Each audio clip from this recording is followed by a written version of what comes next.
सेहत कार्यक्रम में श्रोताओं आप सबका बहुत बहुत स्वागत है। आज इस कार्यक्रम में हमारे मेहमान हैं मनोवैज्ञानिक डॉक्टर पवन शर्मा। पवन जी, कार्यक्रम में आपका बहुत बहुत स्वागत है। बहुत बहुत धन्यवाद अनिल जी। पवन जी, आज विषय बहुत ही रोचक है और बहुत सारे श्रोता इस विषय में जानते भी होंगे, ऐसा मैं मानता हूं, लेकिन जो नहीं जानते उन्हें भी पता चलेगा कि वास्तव में क्या क्या चीजें हमारे इर्द गिर्द हो रही होती हैं, हमारे साथ हो रही होती हैं। जी बिल्कुल। आज का विषय है बर्नआउट और क्रोनिक स्ट्रेस। थोड़ा बताएं हमारे श्रोताओं को, ये बर्नआउट वास्तव में क्या है। जी अनिल जी, आपने बहुत अच्छी बात बोली। आज का जो हमारा सब्जेक्ट भी है, मेन बात तो ये है कि मानसिक स्वास्थ्य पे जब बात आती है तो एक स्टिग्मा जुड़ा हुआ है या लोगों के लिए शर्मिंदगी या कलंक जैसी बात जुड़ी हुई है, इसलिए इस पे कोई बात करना चाहता ही नहीं है। तो अब जब बर्नआउट जैसी स्टेजेस आ जाती हैं, जब ऐसी स्थिति में आ जाता है कि वो संभाल भी ना पाए, तब हम लोग उसका निदान ढूंढना शुरू करते हैं। बर्नआउट एक वो स्थिति है जब हमारे अंदर के इमोशन इतने ज्यादा हावी हो जाते हैं कि हमें उनका कहीं पे भी समाधान नहीं मिलता है और वो हम हर हालत में आकर के इतना गुस्सा, इतना परेशान, इतना टेंशन आकर के हम अचानक ही रिएक्शन करना शुरू कर देते हैं, जो कि हमारे काबू में नहीं होता है। जैसे हमारे पास चीजों को तोड़ना, फोड़ना, किसी के साथ हाथापाई कर लेना, लड़ाई झगड़ा कर लेना, इस तरह के जो हमारे हरकतें होती हैं जो हमारे कंट्रोल में नहीं है, जब हम बाद में सोचते हैं कि हमने उस वक्त क्यों करा था, ये बर्नआउट के कारण होते हैं। जी, तो बर्नआउट का मतलब आप से बाहर हो जाना। बिल्कुल, बर्नआउट जब बिल्कुल ये मान लीजिए जैसे लावा फट गया आराम से, जी, ज्वालामुखी फट गया और लावा बाहर आ गया है, ये बर्नआउट हो जाता है। तो लक्षण क्या है इसके?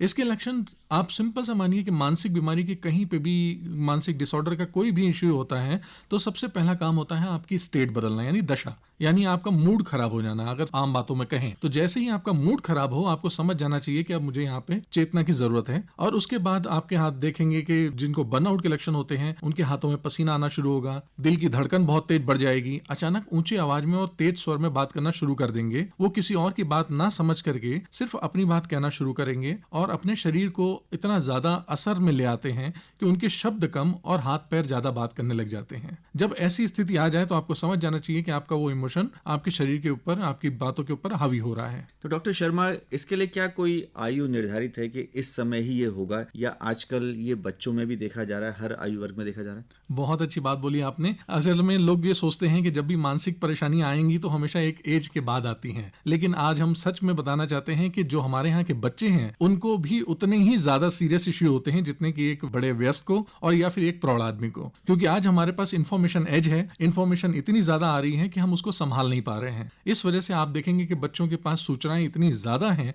बट उसका कहीं पे भी समाधान नहीं है। तो यकीनन आज उनको भी इतनी ज्यादा इश्यूज हो रहे हैं। जो कि 4 साल का बच्चा जो कि खेलना चाहता है, जिज्ञासा होनी चाहिए, अगर वो ये कहता है कि मैं बोर हो रहा हूं, तो बोरियत जैसा डिसऑर्डर तो सीनियर लोगों का है, बड़े लोगों का है, वो बच्चों में आना ही नहीं चाहिए। अगर उनमें आ रहा है तो इसका मतलब आप समझ लीजिए कि आज ये मानसिक बीमारियां या मानसिक लक्षण या मानसिक डिसऑर्डर जिसको भी देखेंगे तो हर व्यक्ति तक है, जो भी सोचता है, चाहे वो छोटी सी उम्र का हो या फिर एक बुजुर्ग, हर एक ही इसकी जद में आ रहे हैं।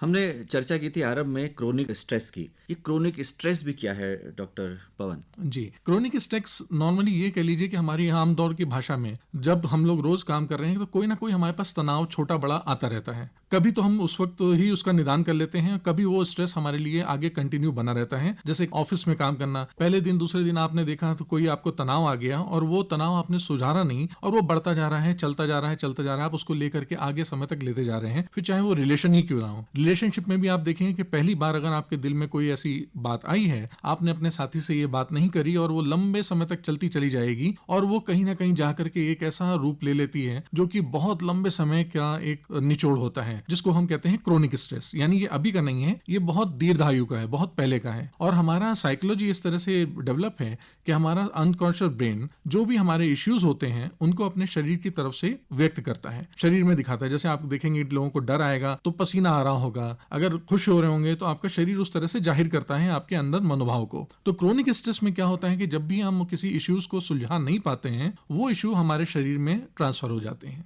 जी, तो हमारा शरीर उन बीमारियों को शो करता है, उसके लक्षण भी दिखाई देते हैं। जी तो बिल्कुल। खास लक्षण क्या होगा जब ऐसे न्यूरोलॉजी से फिजियोलॉजी की तरफ ट्रांसफॉर्म हो रहा है? जरूर, जैसा कि आपको बताएं कि जब भी हमारा ब्रेन ऐसे इमोशंस को अपने शरीर की तरफ ट्रांसफर करता है तो सबसे पहले तो आप देखेंगे कि आपके सिर में दर्द होने की शिकायत प्लस शरीर के कुछ अंगों में नसों का खिंचाव, ये आपको महसूस करा सकता है कि अब आपका वो स्ट्रेस जो कि अभी तक सिर्फ आपकी इस दिमाग में और सोच में था, अब वो आपके शरीर पे ट्रांसफर हो रहा है। तो इसी तरह से हम लोगों के शरीर शरीर में आए दिन देखिए कि एक परमानेंट डिजीज होना, आए दिन लोगों के पास परेशानी होना, या किडनी में, लंग्स में, हार्ट में डिसऑर्डर हो जाना, लोगों का एपेटाइट खराब हो जाना, ये सारी चीजें यही बताती हैं कि आपके अंदर कोई ना कोई एक स्ट्रेस चल रहा है। तो जब आपको कहीं पे भी छोटे छोटे ये शरीर में तनाव या आपके मांसपेशियों में खिंचाव या आपके शरीर में दर्द होना महसूस हो, तो आपको समझ जाना चाहिए कोई मानसिक इश्यू ऐसा है जिसको कि हमने अभी संभाल के रखा है। अन्यथा ये ऐसा रूप ले लेता है हमारे पास जो कि क्योरेबल नहीं होता है, यानी उसका क्योर नहीं कर सकते आप, सिर्फ वो जीवन भर हमें लेके चलना पड़ता है, जो कि ऑटो इम्यून डिजीज के नाम से हमारी वैज्ञानिक पद्धति में कहा जाता है। डॉक्टर पवन शर्मा,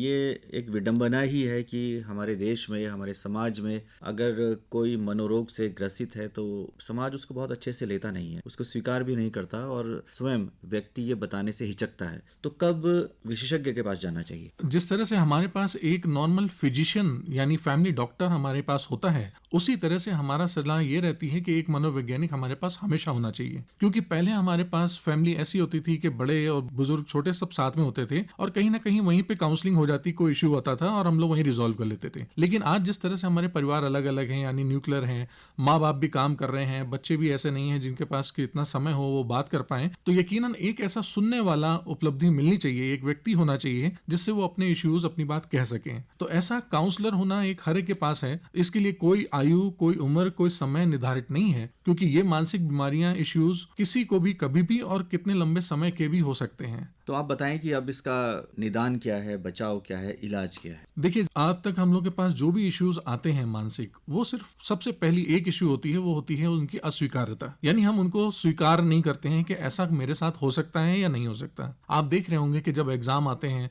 तब भी बच्चे हर बार यही सोचते हैं कि हमें पास होना है। नौकरी का इंटरव्यू देने जा रहे हैं, मतलब हर नौकरी हमें मिल जानी है, और अगर रिलेशनशिप में है यानी कि हर पार्टनर हमारे उस प्रपोजल को स्वीकार करेगा। कोई भी ये नहीं मानता है कि हमें अस्वीकारता हो, यानी उसके पास जो घटना हो रही है वो उनको स्वीकार करने की हिम्मत नहीं रख पाता है। जैसे ही आप स्वीकार कर लेते हैं कि हाँ, आपके साथ ये बुरी घटनाएं हुई हैं, ऐसा कुछ घटनाक्रम हुआ है जो कि आपके मनपसंद नहीं रहा या आपने सोचा नहीं था, आप देखेंगे कि उससे जुड़ा इमोशन ऑलरेडी आपके लिए कम हो जाएगा और उसके बाद आपका दिमाग उसके समाधान के ऊपर काम करना शुरू करेगा, बजाय कि उस तनाव को बहुत ज्यादा लंबे समय तक लेने के लिए। इसका मतलब ये हुआ कि सबसे बड़ी बात है कि हम उस चीज को स्वीकार करें। जी बिल्कुल, सबसे पहले आप स्वीकार करें, देन समाधान की बात करें। तो एक बार स्वीकार कर लिया, उसके बाद किस तरह से आगे आप सलाह देते हैं ऐसे लोगों को जो क्रोनिक स्ट्रेस या बर्नआउट से ग्रसित हैं? बिल्कुल, उसके बाद हम लोग हमेशा अपने पेशेंट्स को भी बताते हैं और ये व्यक्तियों को भी बताते हैं कि जो भी कोई क्रोनिक स्ट्रेस उनके पास आ रहा है या बर्नआउट है, उसका पॉसिबल समाधान क्या है।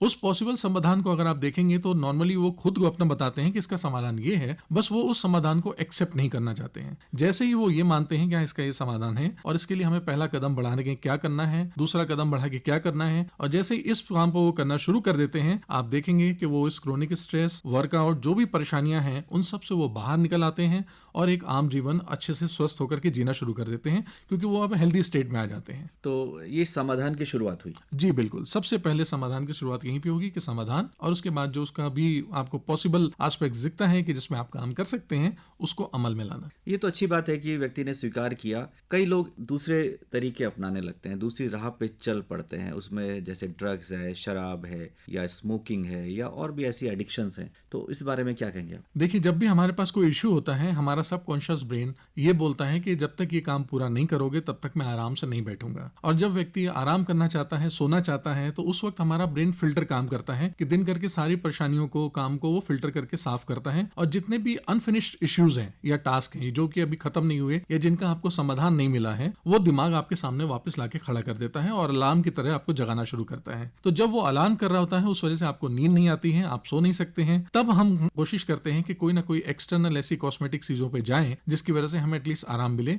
चाहे वो नींद की गोलियां हो, चाहे वो शराब हो, चाहे वो सिगरेट हो, या ड्रग्स हो, या इस तरह की कोई और भी चीजें। तो जब हम एक्सटर्नल चीजों को, ये बाहरी चीजों, तत्वों को अपने ऊपर हावी ले लेते हैं और इन्हीं के आदी बन जाते हैं, तो ये कहीं ना कहीं हमारे रूप में एक एडिक्शन का काम करती हैं, और बाद में फिर हम इतना पैटर्न में प्रोग्राम हो जाते हैं कि हमारी जिंदगी का एक अभिन्न हिस्सा हो जाती है, जिसकी वजह से हम इनको कभी भी छोड़ नहीं पाते हैं, और ये दूरगामी हमारे लिए शरीर और मानसिक और समाज हर एक के लिए बहुत ही दूरगामी प्रोग्राम होते हैं, जो कि बहुत ज्यादा इश्यू खराब करते हैं। ऐसे में समाधान संभव नहीं हो पाता फिर? बिल्कुल, क्योंकि तब तक बहुत देर हो चुकी होती है, तब तक इतना ज्यादा हो सकता है कि कह लें कि क्योरेबल नहीं होता है, है, फिर वो डैमेज करता है और डैमेज करने के बाद किसी ना किसी को उसकी खाना पूर्ति या हानि झेलनी पड़ती है। डॉक्टर पवन शर्मा, हमारी जो आधुनिक जीवन शैली है वो भी कहीं ना कहीं इसके लिए जिम्मेदार है। जिस तरह की गलाकाट प्रतियोगिता है, स्पर्धा है और एक आपाधापी है जिसमें हर जी व्यक्ति बिल्कुल। चल रहा है, समय उसके पास बहुत कम रह गया है। तमाम चीज़ें, हम इलेक्ट्रॉनिक गैजेट्स की बात करें, स्क्रीन टाइम बढ़ गया है जी और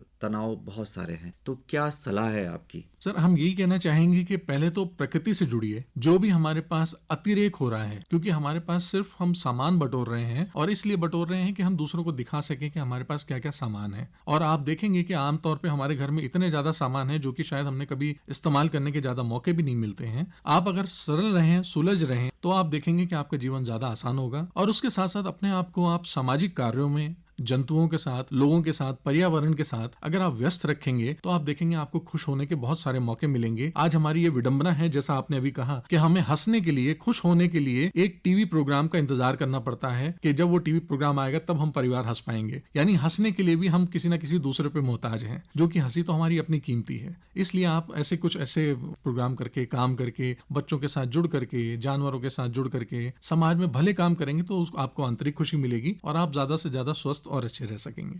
आज का जो युवा है वो रोजगार को लेकर, अपने करियर को लेकर बहुत चिंतित है। बच्चे पढ़ाई को लेकर चिंतित हैं। तो ऐसे में अभिभावकों की क्या भूमिका हो सकती है? जी सर, ये हम लोग के पास बहुत सारे इश्यूज आते हैं। होता क्या है कि हम लोगों को एक ही चीज बताई जाती है, आपका गोल, आपका लक्ष्य। और वो आप देखेंगे हमने लक्ष्य बहुत बड़ा बना रखा होता है, चाहे वो आईएएस हो, पीसीएस हो या इस तरह की बहुत सारी चीजें। उस समय में हम लोग हमेशा ये देखते हैं कि स्टूडेंट्स को दिक्कत कहाँ आ रही है या लोगों को दिक्कत कहाँ आ रही है। तो वहां पर इशू ये होता है कि उनकी जो अपनी आत्म छवि है, यानी सेल्फ इमेज है, वो बहुत छोटी होती है। मैं आपके माध्यम से लोगों को कहना चाहूंगा, जिन्होंने भी अपनी प्रतियोगी परीक्षाओं में आगे अपना नाम करने की जरूरत है बनाई है, जब वो देखते हैं कि मैं एक ऑफिसर बनना चाहता हूँ, आईएएस बनना चाहता हूँ, पीसीएस, उसकी छवि बहुत बड़ी दिखती है उनको। और जब उनसे कहा जाता है कि जरा आप अपनी छवि देखिए, तो शायद कई बार ऐसा होता है कि उनको अपनी छवि वहां दिखती ही नहीं है, यानी वो अपने आप को उस छवि में देख नहीं पा रहे हैं। तो उनके लिए गोल बहुत बड़ा होता है। तो वहां पर मैं उन अभिभावकों को, उनके गुरुओं को, उनके टीचर्स को, उनके दोस्तों को यही सलाह देना चाहूंगा कि जब भी वो अपने उस दोस्तों से मिलें तो उनकी छवि आगे बड़ी बनाने में उनकी मदद करें। यानी जब आप उनको बात करें तो सकारात्मकता से बात करें कि तुम ये चीजें कर सकते हो और तुम में ऑलरेडी ये सब योग्यताएं हैं। तब ऐसी छवि बनेगी, तब उसके लिए कोई भी एग्जामिनेशन क्रॉक करना या कोई भी पोजीशन हासिल करना वो बड़ी बात नहीं होगी। अगर हम किसी स्टूडेंट को ये बताते हैं कि तुम फेल हो जाओगे या कम से कम मार्क्स लाओगे तो तुम्हें ये कॉलेज मिलेगा, और अगर आप वहीं पे ये बोल रहे हैं कि अगर आप सफल होते हैं या ज्यादा मार्क्स लाते हैं तो आपके हाथ में चुनाव होगा कि तुम इन 10 कॉलेजों में से किस में जाना चाहते हो, तुम चुन सकते हो। तो जैसे ही आपके पास चुनाव की ताकत आ जाती है, अधिकार आ जाता है, आप बहुत अच्छा परफॉर्म करने लग जाते हैं, आपका गोल आपको साफ दिखने लगता है और आपकी सेल्फ इमेज इतनी इंप्रूव हो जाती है कि आप उसमें से बहुत अच्छे प्रोडक्टिव होकर के अच्छे परफॉर्मेंस ला सकते हैं। तो डॉक्टर पवन शर्मा, आज आप इस कार्यक्रम में आए और आपने बहुत ही महत्वपूर्ण बातें हमारे श्रोताओं के साथ साझा की। स्टूडियोज में आने के लिए आपका बहुत बहुत आभार, बहुत बहुत धन्यवाद।